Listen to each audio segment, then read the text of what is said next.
Hello there. Welcome to the second edition of Common Sense About Your Money. My name is Randy Beeman, and we are a financial planning and wealth management firm. We have offices in Maryland and Virginia, and we've been helping businesses and individuals build and safeguard their wealth for more than 20 years, and we have clients in many states across the country. We'd be happy to provide you with a no-obligation introduction to our services if you are interested. You can reach us simply by sending an email to info@GJW Advisors.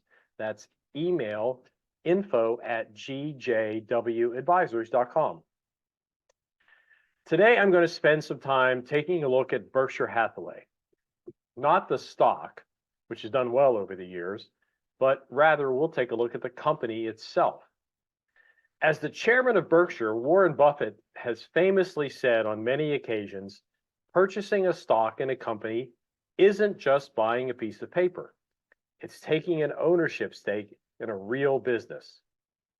As an investor, you should make an effort to understand the business of the companies in which you own stock.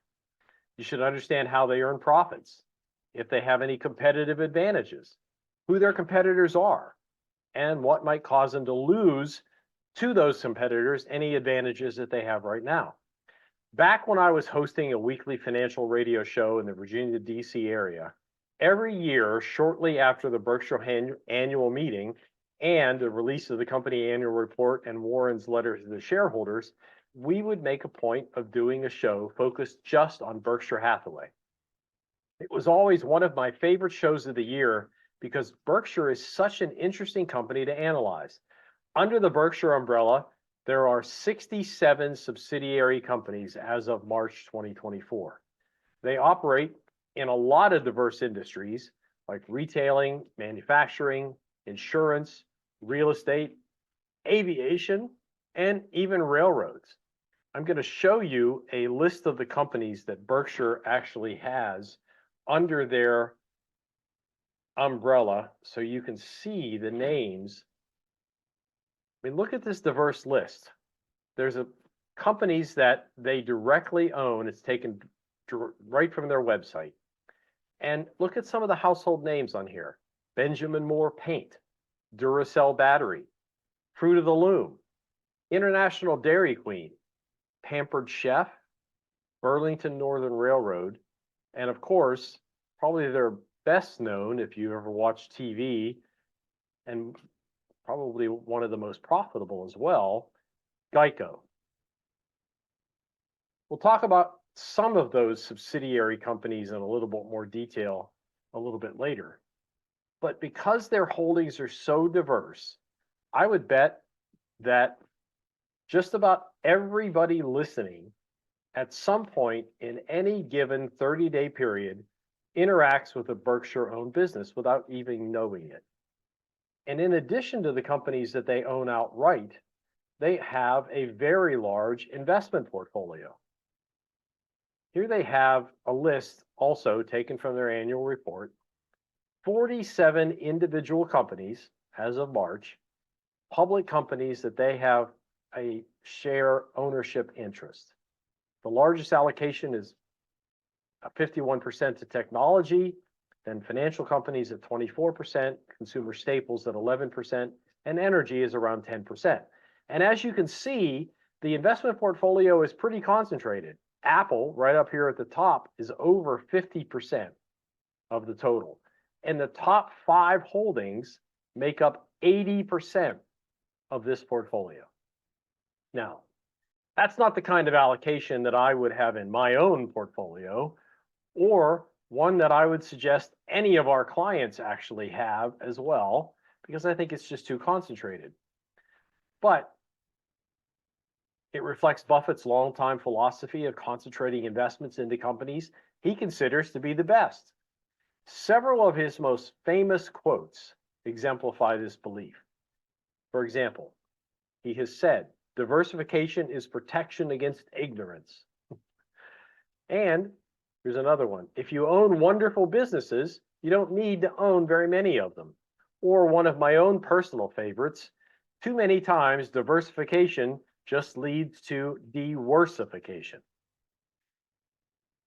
So talking about great companies, let's take a look now at how Berkshire became the great business that it is today. And we'll look at a couple of the factors that have made Berkshire great.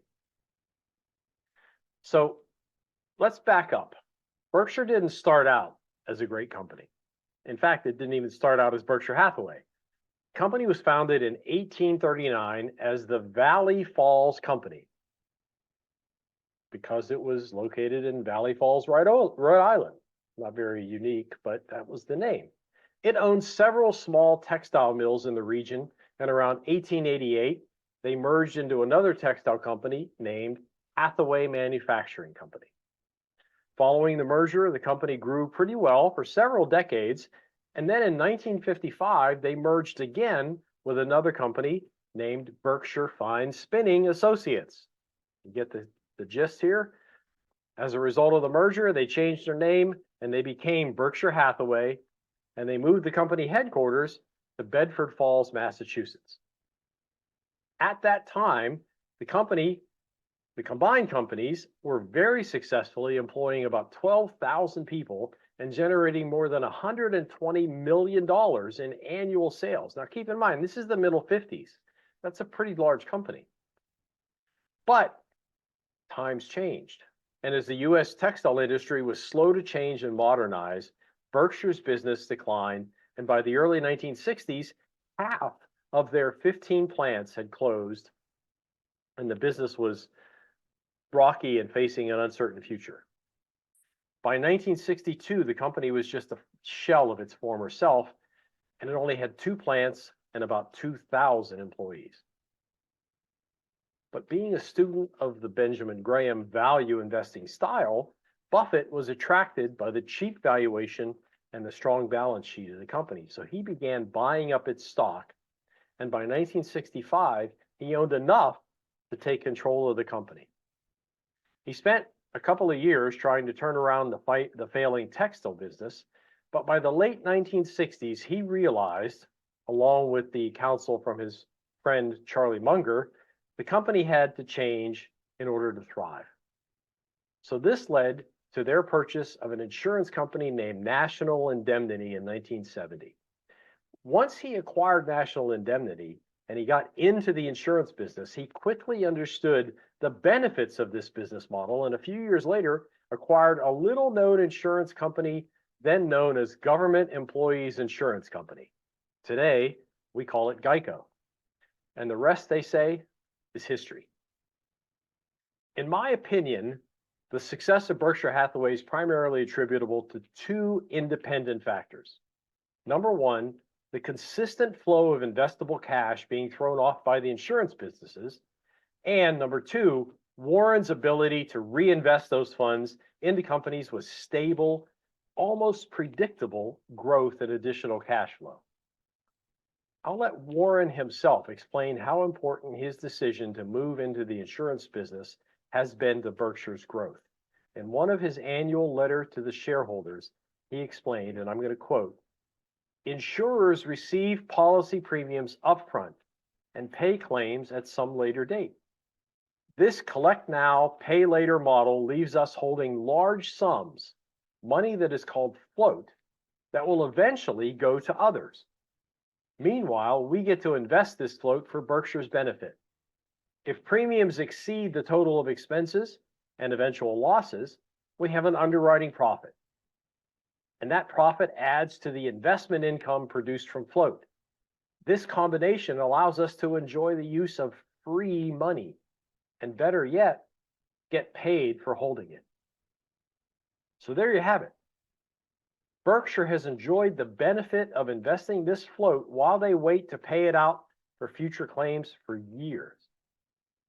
But just as important as that is to their long-term success, there's another element that has compounded this benefit tremendously over time. And that extra added factor is their consistent success in achieving an underwriting profit on the insurance that they issue. So let me put this all into perspective. According to the National Association of Insurance Commissioners, the NAIC, the property and casualty insurance industry has had an underwriting profit on premiums issued less than 50% of the time over the last 20-year period. So less than half of the years over the last 20 years has the property and casualty insurance industry had an underwriting profit on an annual basis. So contrast that with the most recent Berkshire Hathaway annual report, where their property and casualty companies have had an underwriting profit in 18 of the last 20 years. That means not only has Berkshire had the benefit of investing this premium float until later on when the claims are paid, but their underwriting skill is so good that for 90% of the time over the last 2 decades, they've actually been paid to hold this money. So not only are they getting free money for a period of time, they're actually getting paid to hold this free money. And they can reinvest it into profitable businesses. So you combine this tremendous economic benefit of having access to totally free money with the investment acumen of Buffett deploying those monies into high quality, consistently profitable companies, and then you have the components of a compounding money-making machine that's Berkshire Hathaway today. So now we understand some of the secret sauce that has made Berkshire Hathaway so profitable as a company, and as a result, has allowed their stock to perform so well for long-term shareholders over the decades. But the natural question that arises, though, is will that outperformance continue when the 2 leaders who have overseen its success for so long aren't there anymore? As we know, one half of this winning duo, Vice Chairman of Berkshire Hathaway, Charlie Munger, passed away last November, just 30 days shy of his 100th birthday. By the way, you should check out our blog about Charlie on the website at glassjacobson.com. Warren is now 93 years old, and despite his daily diet of burgers and cherry Coke, he seems to still be going strong, mentally as sharp as ever. But eventually, Father Time catches up to all of us.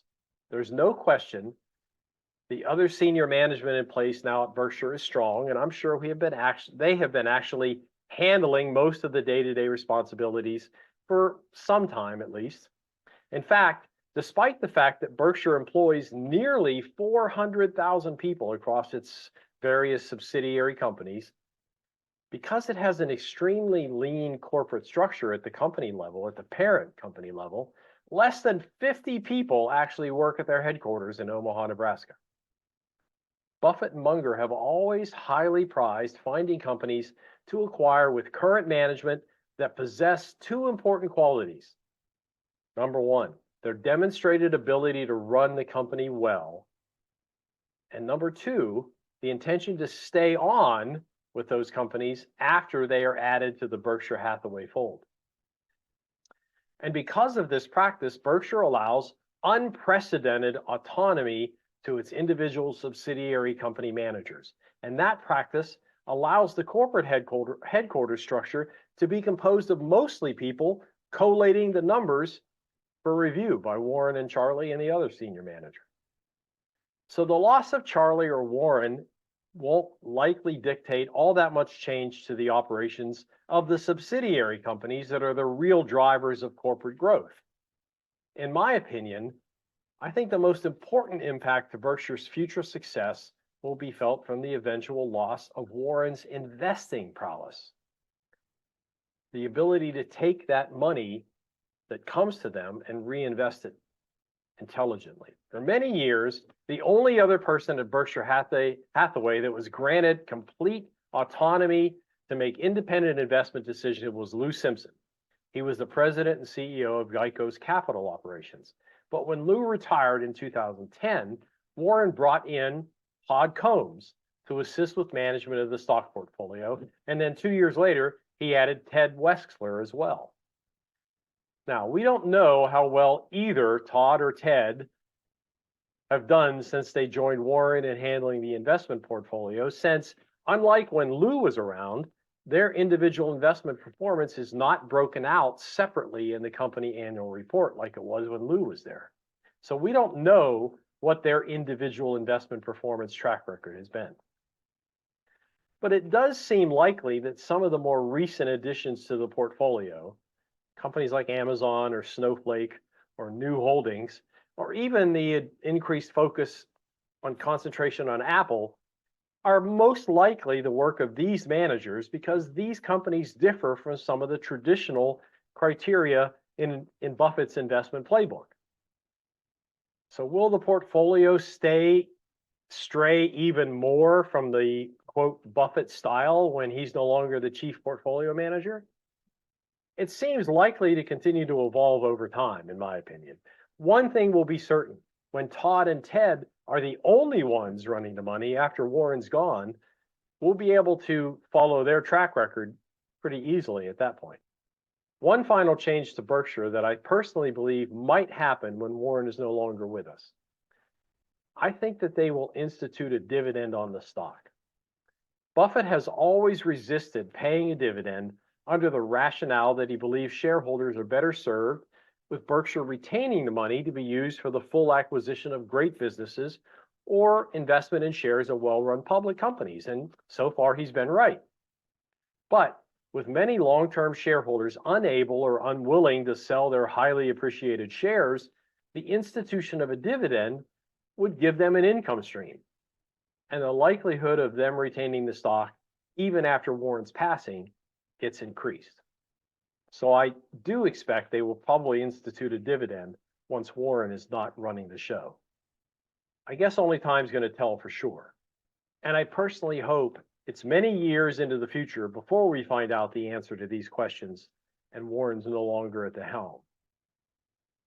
Thanks for spending the time with me today. And if you've enjoyed the show, tell your friends to check it out as well. Until next time, I hope you enjoy good health and successful investing.